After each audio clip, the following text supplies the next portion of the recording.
YouTube? Welcome back to the channel. So as I mentioned in the title of this video, I'm taking a photography course at the International Center of Photography, also known as ICP, here in New York City.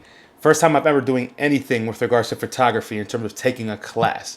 This is an in-person class with other students, and it's basically a seminar class. Every single week, we go to class, we have a lesson by the teacher, so kind of like a lecture, and then we have a kind of workshop class where we look at all of each other's photos for the week and we discuss them.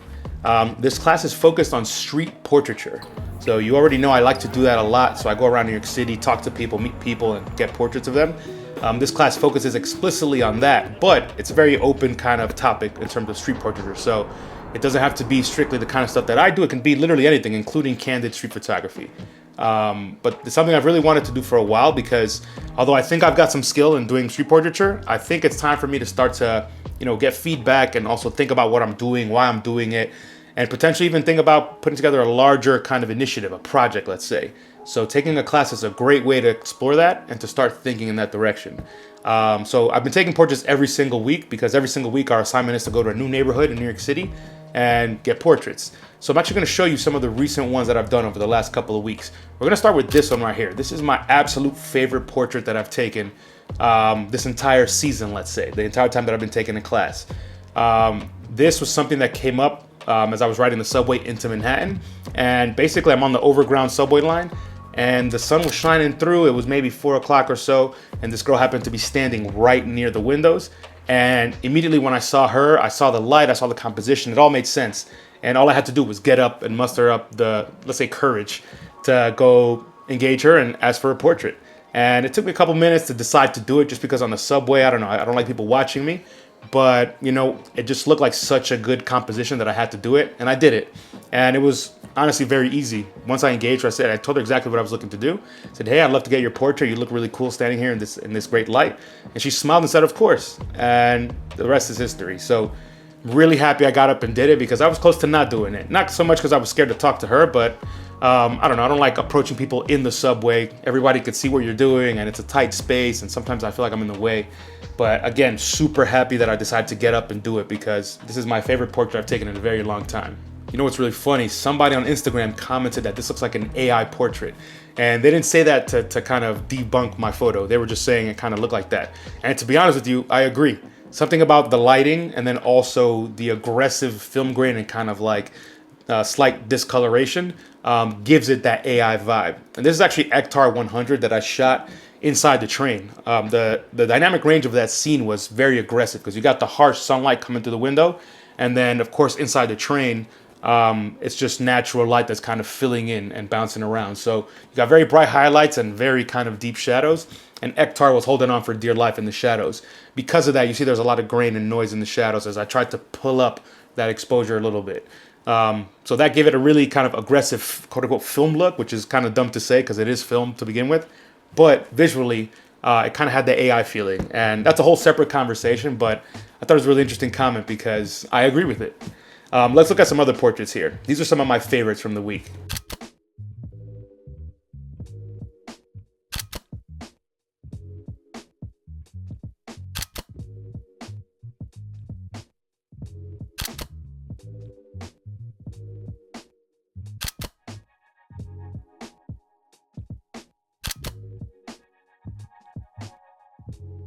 Of all of those, this is the one I find the most interesting, and that's of this guy that's leaning on kind of a barrier at the top of an overlook in Central Park. And it's just a very interesting scenario because I saw him from afar and I said, it'd probably be cool to go up to him. So I went up to him and I very quickly noticed that he was just having a quiet moment. I don't know if it was a Zen moment or a moment of sadness or reflection, but I just kind of leaned over and said, hey, I just really like the scene here. Do you mind if I take a photo? And he looks at me and he just says, do I need to do anything? And I say, nope. Just stay exactly as you are. Don't even think about me being here. And he said, okay. And then I took 2 photos.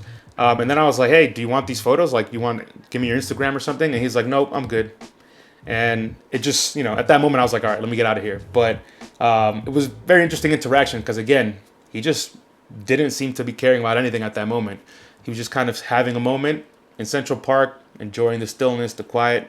And yeah, I'm glad I was able to get a photo of that because it's a very unique scene, especially for New York City where there's always hustle and bustle, people left and right, a lot of noise.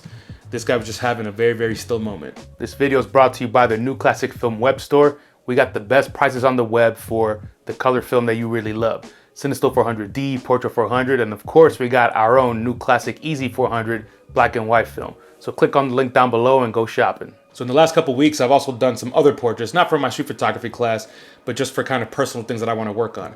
I have a good friend here in Brooklyn. His name is Nico, and he's actually a photographer himself, and he's been documenting a lot of the hip-hop scene in New York City and in San Francisco. And he basically photographs a lot of the hip-hop legends, you know, the classics from the golden age, but in recent times that they've been touring around and kind of continuing their careers and spreading their legacy.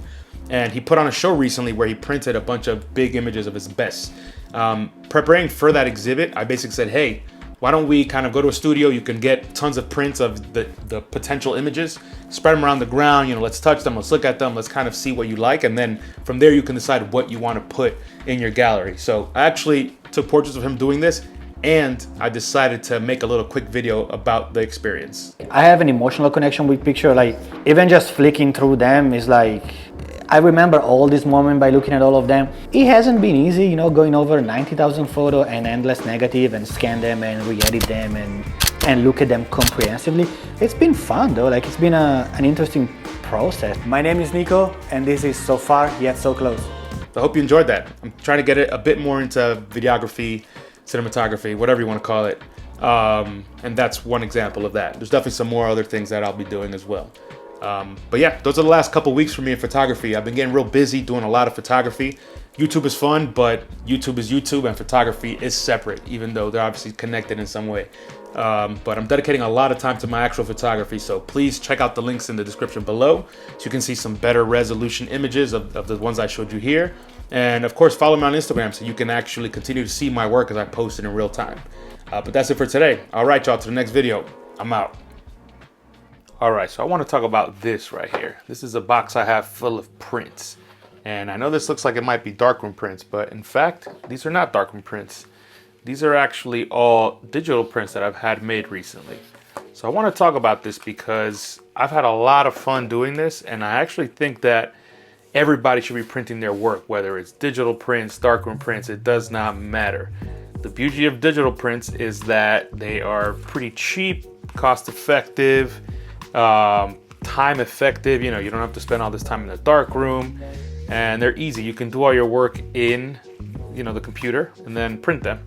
And this isn't a cop-out. You all know that I love darkroom printing, and I'm not going to stop darkroom printing, but I can't darkroom print every single one of my images. I don't have my own darkroom now, and I have to pay for the darkroom access, so it's just impractical to think that I'm going to do that. So the next best thing is to actually just print images via digital programs. You can go to a fancy shop locally with whoever you know, or you can go online. I'm not going to plug any particular websites right now because I've been trying to get some to pay me for an affiliate link or something, but they refuse. So you know what? I'm not going to help them out. But anyways, that's not the point. The point here is print your images. You have to do that. And I've been doing that with a lot of my recent portraits that I've been taking. You know, I do a lot of street portraiture, and I think a beautiful way to honor the images you create is to actually print them. So for example, look at this print right here. I love this print. Love the photo, remember the moment, and this is just something really nice that I created out on the streets while doing street portraiture. I have other stuff in here that isn't street portraiture. For example, this image right here. This is from a portrait shoot that I did a few months ago. You've probably seen this before on one of my other YouTube videos, but it's just amazing to see these images printed because they take on a whole different life. A digital image can be a lot of fun to look at, but things like Instagram and, you know, things on your phone, it's just not where photography really belongs. When you print it and you have physical things like this, you just appreciate it all so much more. And I've said that before, other people have said it. You know, I'm not saying anything groundbreaking here, but even images like this image has a giant light leak right here that really annoyed me and kind of made me think I ruined this image. But seeing it printed here, I don't mind the light leak as much. I still think that this photo communicates what I was feeling when I was taking this photo and kind of what I was trying to say. And I just love looking at it. And I think it feels better and looks better because I have it in physical form as opposed to just strictly on the screen. On the screen, I couldn't help but just look at the light leak. Let's see, what else can we look at here? This image you'll probably recognize. This is from the shoot with the Subway performer that I spoke about in my last video. Again, seeing this here printed, I love how this looks. This is something I'd probably frame at home, because it's not abstract, but you can't see the performer's face. All you know is that he's got these cool clothes on and he's doing something pretty interesting, and he's under the stairs in the subway. So just a very New York moment right there. But yeah, print your photos. I'm not gonna say it again because I've said it enough already, but I think it's worth doing, because at the end of the day, it makes you appreciate all your photos more.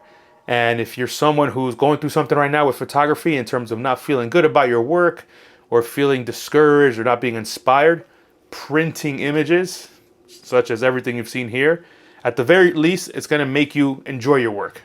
Let you relive those moments and just kind of experience it again. At the very best, it might get you all excited and happy and make you start going out there and actually shooting again, because that's what matters the most. And you don't have to shoot film only. I know film is expensive now, and that might be a bit of a disincentive, but shoot digital. Get whatever you can, shoot whatever you can, just get out there and shoot. All right, that's all I'm going to say about these prints.